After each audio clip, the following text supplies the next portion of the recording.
You know, Gil Scott-Heron told us the revolution would not be televised, but I'm not sure he knew it would happen on a digital battlefield. After announcing Bitcoin as a legal tender back in September, the president of El Salvador announced an ambitious plan to build a Bitcoin city powered by a volcano. Now, for some, it sounds far-fetched and sort of the kind of bluster that is normal for leaders of tiny, undeveloped nations. But the self-proclaimed CEO of El Salvador is trying to break free from the International Monetary Fund and the World Bank and really give his country true freedom. The question, of course, is will it work? I'm going to bring in Bianco Research President Jim Bianco. You know, Jim, the IMF warned El Salvador in the last 24 hours against using Bitcoin as legal tender. This after that Bitcoin City announcement. Could it be this, though, if it works? Could it be a template for all these so-called third world nations to really achieve true economic independence? That's exactly what it is. And that if they were to achieve that independence, that they would then be able to go beyond the banking system as we know it right now, the big multinational banks.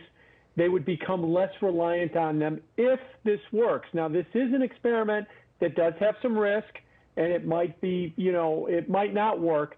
But the upside for these third world countries, if it does work, is very big. Because remember, most of the people in these countries are unbanked. And if this is a way to get them into a financial system so that they can start exchanging money, getting loans, earning interest, it would be a big win for them. Yeah, and of course, the strings attached with any IMF loan ensures that these countries never truly can grow their economy. You know, we had breaking news just about an hour ago. It was the Fed, OCC, and the FDIC apparently kicking the can down the road. They're trying to grapple or decide whether banks can hold crypto on their balance sheet. What do you think the ultimate decision is going to be? Well, the ultimate decision is going to be is that they're going to have to allow them to do it because crypto is here to stay. Now, that doesn't mean that you can't have a vicious bear market. Probably will at some point in the future, and that there might not be some slips and some excitement, but it isn't going away. And so the banks are going to have to start to embrace it, and the regulators, as you mentioned, the Fed, the OCC, are going to have to allow them to start looking at this new financial system. So they can keep kicking it down the road, but they're going to have to come to reality. It is interesting with the nomination of Jay Powell and some of the comments he made in the statement yesterday. I thought that coast was clear, maybe not. I do want to ask you about this. We're all familiar with the term 0 to 60. How about 0 to 7 billion? I'm talking about the spike in the value of NFTs. It has been absolutely mind-boggling. In a fungible world, how come these non-fungible tokens are taking off like this?